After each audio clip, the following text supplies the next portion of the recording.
Breaking news for the Orlando Magic, and it's all kinds of bad. Moe Wagner now lost for the season. What does this mean for the young club, and how are they going to respond moving forward? They've already dealt with so many injuries. I've got the latest on the situation. Plus, what an incredible win the Magic actually had last night. We'll talk about that a bit as well. Make sure you do subscribe right here to the Basketball Bulletin. We'll keep you up to date on all things around the NBA. Only about 20% of you are actually subscribed right now, so the other 80%. Hit that button and subscribe to the channel. All right, here we go. This is what's going on according to Shams Charania. The Orlando Magic have lost forward Moe Wagner, suffered a season-ending torn ACL in his left knee. If you watched the game last night, you saw it was a non-contact injury, the kind we all dread. You saw him go down, grab his knee immediately, and now it's been confirmed a torn ACL in his left knee. Moe Wagner was averaging 12.9 points per game, 4.9 rebounds in 18.8 minutes. He was a candidate for sixth man of the year. That's how good Moe Wagner has been this season. He was a candidate for sixth man of the year, and now he's gone for an Orlando Magic side that have been dealing with an insane amount of injuries. I mean, just take a look.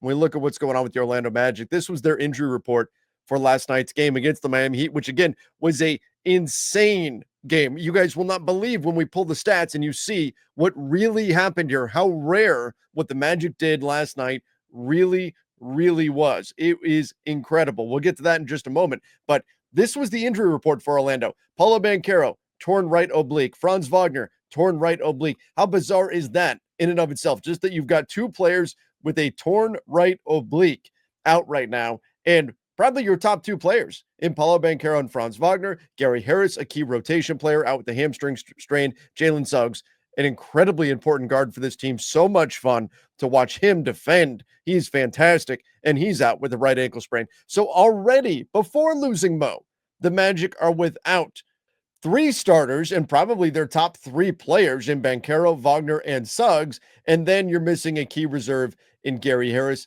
And now on top of that, you lose your potential sixth man of the year, your backup big in Moe Wagner. Absolutely brutal. We're going to get into what this is going to mean for the team, as well as those insane stats that I've been talking about behind the last game. But first, a quick shout out to our sponsor, and that is Prize Picks. Prize Picks, super easy to play, daily fantasy sports, a lot of fun. And here's what we're going to do. Look at this. We're going to make a few picks here. Super simple, but I love stuff like this. The freebie, the Christmas Day freebie. Nikola Jokic, 0.5 points. Of course, we're taking that one. Of course we are. We can't pass up a free square like that. Then we're going to take a look here. What else do we like right now? Let's see. Scotty Barnes against Houston. Nah, that's a really good defensive team in Houston. What about DeJounte Murray? He's going to have to do a lot for the Pelicans. I know he's playing against Denver, but I'm going to go more than 13.5 rebounds and assists. I think DeJounte Murray gets that done. And then do we want to add anything to it? Jabari Smith, Dylan Brooks. I'm always going to short Dylan Brooks. Let's short Dylan Brooks assists here. 1.5 assists. I'm going to say he only finishes the game with one. But Prize Picks, super easy to play. You guys see how easy it is. Just pick more or less on these. And they've got a great deal right now. If you go to prizepicks.com, the link is in the description down below, and you use the code Bulletin, you get a guaranteed $50 off once you play $5 in lineups. Again, that code, it's on the screen right now. It is Bulletin, and get a guaranteed $50 once you play $5. Super easy to play. Go check out Prize Picks, great sponsor for the channel. All right, let's get more into this situation. And I know, look, it's a lot of negativity around the Orlando Magic right now, but let's take a look at this. This is how insane their win against the Miami Heat last night was. It was a 22-point Heat lead in the fourth quarter. The Magic, shorthanded, no Suggs, no Banchero, no Franz Wagner, no Moe Wagner, and they won 121-114. A 22-point lead for Miami gone. And Tim Reynolds said this: teams entering the fourth quarter with that big of a lead were 796-0 since 2019. That's how rare what Orlando did last night was. Has not happened in 5 years. Hasn't happened in 5 years. 796-0 in that situation. Even crazier.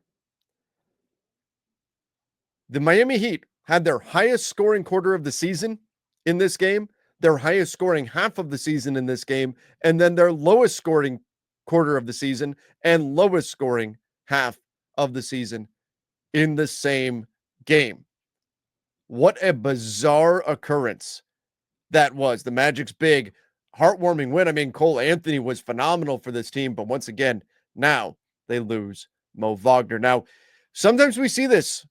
Teams find a way. Teams find a way when they lose key pieces. They rally, but over the long haul, that's where it really hurts them. Now, fortunately, when you do look at the Orlando Magic, now right now, you see what they're up to. They are starting both Wendell Carter Jr.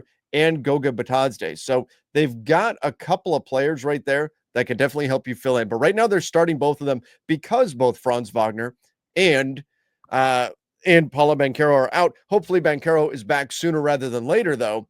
And if you can get him back into the mix and then move either Goga or Wendell Carter, one of them, to the bench, that does shore up your big man depth a bit. And they also have Jonathan Isaac, who they can certainly use in the middle in a pinch. So I actually think the Orlando Magic are better suited, I suppose, than most teams to deal with an injury to their backup big. I'm not saying it's a good thing. It's certainly not. Again, Mo only played 2 minutes in their outing against the Miami Heat. They primarily went small. Cole Anthony played a ton of minutes. You see, he scored 35 points off the bench, 9 assists, 8 boards, shot 13 of 25. They are going to have to play smaller than what they've been doing recently, but at least they still have Wendell Carter. They still have Goga. They've gotten pieces you can put in there at the center position, and it will make it even easier for them to do so once they get Paulo Banchero back from that torn right oblique. Fingers crossed. Hopefully, Paulo is back sooner rather than later. They, of course, also need Jalen Suggs back. He's just dealing with an ankle sprain. Hopefully, he'll return in short order as well. The question is, can the Magic continue to make a push, though, in the Eastern Conference? You know, you look at the NBA's East, and to a degree, it's pretty open, but Orlando is not quite in that same tier. And here's what I'm talking about. Orlando is a very good team. They're a very fun team to watch. But look at where they're at right now. They're the 4th seed in the Eastern Conference. The Bucks are trying to chase them down. But the Magic are the 4 seed. But if you look at point differential, which as the season goes on, point differential becomes a better indicator of overall team quality. If you look at that, you can see there's a gap. There's actually 2 of them. There are really 3 tiers here when we look at the top 4 teams in the Eastern Conference. It's the Cavs and the Celtics in a tier by themselves. Those 2 teams in a tier by themselves. Then you have the Knicks in a tier of their own. And then you have the Magic in a tier of their own. And the question is, will all of these injuries, the Magic of the 4 seed right now, all of these injuries serve to drop the Orlando Magic, in addition to improvements by Milwaukee, into a tier with the Bucks, where it's Bucks Magic in that kind of 4 or 5 tier in the East. This is not where Orlando really wants to be. Orlando, hopefully they get Paulo Banchero back and that bumps them up, but they want to be in that tier, at least with the Knicks in the tier where you're competing for the 3 seed, where you're right there. They're only a game back right now, but again, in terms of overall quality, they're probably one tier below New York right now, and ideally they'd like to make that move to get up to the Celtics, up to the Cavs. So how do they get there? Can they explore the trade market? That may be something for them to look at. Now, I know I've got Magic fans already talking about, oh, can we bring back Nikola Vucevic? Could we bring him back since we just lost former Orlando Magic player Nikola Vucevic, very available with the Chicago Bulls right now on the trade market. Since you just lost Moe Wagner, do you bring back Vucevic? Then Goga and Wendell Carter are coming off the bench. Do you try to work something out there? Let's take a look at their situation right now. They've got, I think, some interesting contracts. However, if the Chicago Bulls are trying to move Vucevic, they probably just want expirings back. They probably don't want to take back long-term salary in the Magic because they like so many of the guys that they've been able to acquire. These guys are not on expiring deals, with the exception of Moe Wagner does have a team option for $11 million for next year. Might come across as kind of cold, but could you move Mo and his $11 million salary in a deal? Yes, you can trade injured players. This is not 2K. You can trade injured players.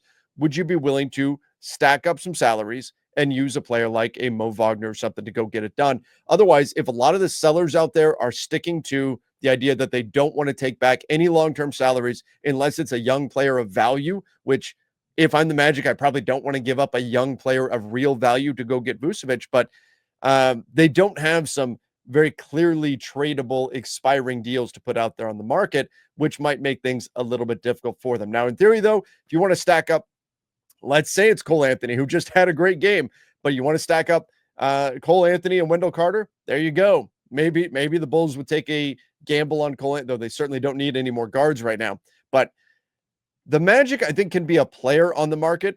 The challenge is they just don't have expiring contracts. If they're willing to move some of their pieces, though, some of their younger players that do have some value, I think teams will be okay with the fact that they're longer term deals. But in general, right now, a lot of the sellers on the market, they just want expirings. It's what we saw with the Golden State Warriors deal with the Brooklyn Nets. They were able to send an expiring DeAnthony Melton, an injured DeAnthony Melton over there. And then we also saw with the Thomas Bryant trade, it's just expiring deals that teams are looking for right now. So that could be a bit of a hurdle for Orlando, but they certainly have quality, I think, that teams are going to be looking for on the trade market. There were a lot of rumors about Wendell Carter, but unfortunately, he is not trade eligible this season. Otherwise, maybe he could be a piece to be moved because teams were interested in him over the summer, but not going to be trade eligible this season due to when he got his extension done. Let me know, guys, what do you think the Orlando Magic should do in this situation? Do they need to make a trade in order to now bolster their roster missing Moe Wagner, missing Jalen Suggs, missing Paolo Banchero, missing Franz Wagner, or do they just stay the course and say, you know what?